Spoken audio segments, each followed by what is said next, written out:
হায় রে মোবাইল, তুই কতই কিছু না খাইলি। প্রথমে স্বামী স্ত্রীর সম্পর্কটা খাইলি, রেডিও খাইলি, টিভি খাইলি, পত্রিকা খাইলি, টর্চলাইট খাইলি, ক্যালকুলেটর খাইলি, ক্যামেরা খাইলি, ভিসিআর টিভি খাইলি, সিনেমা হলটা তাও খাইলি, কম্পিউটার ল্যাপটপ খাইলি, আয়না খাইলি, হাত ঘড়ি খাইলি, সবশেষে অ্যালার্ম ঘড়িটা খাইলি, রাতের ঘুমটাও খাইলি, অল্প বয়সে চোখটাও কানা করলি, আর লেখাপড়া তো খাইলি খাইলি, সাথে সাথে মূল্যবান সময়টাও খাইলি। মেলা মানুষকে বলতে আমি শুনছি কিডনি বেচে নাকি আইফোন কিনছে, তার মানে তুই কিডনিটাও খাইলি। বউ সংসার স্বামী তো খাইছিস, বউ আর স্বামীর মধ্যে সতীনের মতো সম্পর্ক সৃষ্টি করছিস। আগের স্বামী স্ত্রীরা রাত্রিরে একসাথে শুয়ে কতই না কিচ্ছা কাহিনী গল্প গুজব করতো, কত হাসি আনন্দ করতো। আর এখন মোবাইল নিয়ে খাটের উপর ওই কোনাতে একজন এই কোনাতে একজন, মাঝখানে এক রাশ দূরত্ব।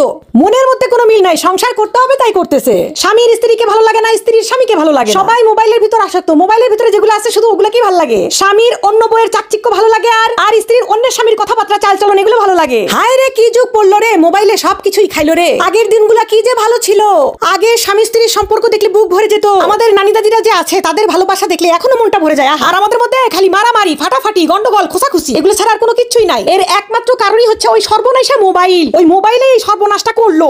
এই যে আগে স্বামীরা কাজে থেকে আসলে বাড়িতে এসে ঢুকে বলতো, বউ আমার জন্য একটু পানি টানি রেডি করো। আর এখন বাড়িতে আসার সাথে সাথে প্রাচীরের ওই পাশ থেকে ওয়াইফাই কানেক্ট করে মোবাইল দেখতে দেখতে ঢুকবে, ঢুকে বলবে ভাত দে। বউয়ের দিকে তাকানোর সময় নাই, বউ খাইছে কিনা, পড়ছে কিনা, কোনো জিজ্ঞাসাবাদ কিচ্ছু নাই। ওই মোবাইল টিপতে টিপতেই ভাত গিলবে, তারপর বউকে একবার জিজ্ঞাসা করবে না, একটু বউয়ের দিকে তাকাবে না। আবার অন্যদিকে চিন্তা করেন আগের যুগের বউয়েরা স্বামী আসলে কি যত্ন সেবা, আদর যত্ন, ভালোবাসা, হাত পা ধুয়ে দিত, গামছা নিয়ে বসে থাকতো। আর এখন বাড়িতে এসে স্বামীরা যদি বলে একটু ভাত দে, তখন বউ বলে তুই পারলে তুলে খা, বেশি হুকুম করবে না আমার সাথে। ফেসবুকে ভিডিও দিচ্ছি, লাইক কমেন্ট আসতেছে না, তুমি জানো না আমার মন ভালো নাই। তার মানে বউয়ের মন মেজাজ ভালো না থাকার কারণ কি? ওই মোবাইল। ওই যে মোবাইলের ভিতরে দেখে মানুষের বউ বর মানুষের ফুল দেয়, চকলেট দেয়, সিনেমা হলে ঘুরতে নিয়ে যায়, ভালো ভালো খাওয়ায়, ভালো ভালো পড়ায়, ওগুলো তো পারে না। ওগুলো যে ওরা ভিডিওর জন্য করে সেটা তো আমরা বুঝি না। আর ভাই আমরা কি মনে করি ওদের স্বামীরা কত ভালো, আমাদের স্বামীরা আমাদের কিছু দেয় না। কিন্তু বাস্তবতা কি? বাস্তবতা তো বড় কঠিন। আমাদের স্বামীরা আমাদের জন্যই সারাদিন কষ্ট করে, বেচারিরা সময় পায় না আমাদের সাথে কথা বলতে। কিন্তু আমরা তো আর ওইটা বুঝি না। ওই মোবাইল একটা দেখে আমাদের চোখে মোহ লেগে যায়, তখন আর নিজের ঘরটা ভালো লাগে না। এইগুলার যন্ত্রণা হচ্ছে বাড়ি বাড়ি। এই যন্ত্রণাগুলো হচ্ছে শুধুমাত্র মোবাইলের কারণে। হ্যাঁ, আমার মোবাইল কই গেল? মোবাইলে যে এতই ফিল্টার দিয়ে দিয়ে মেয়েরা এই এতই টিকটক বানাইছে,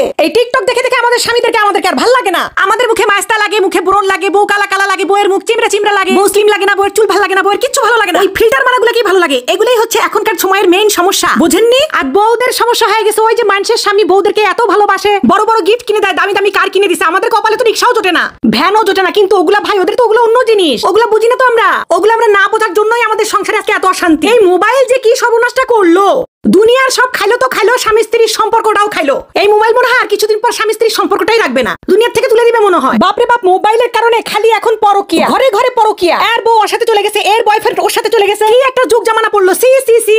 এই মোবাইলের জন্য এখন পরকিয়াটা মানুষের কাছে ফ্যাশন হয়ে গেছে। মানে ডিজিটাল যুগ, ডিজিটাল ফ্যাশন, ডিজিটাল পরকিয়া। কোনো লাজ লজ্জা কিচ্ছু নাই, বরঞ্চ পরকিয়া করলে মনে হয় তারা জীবনে ধন্য হয়ে গেছে। তারা আবার ইন্টারভিউ দেয় মোবাইলের সামনে এসে, আমরা এই জন্য করছি, আমরা ওই জন্য করছি।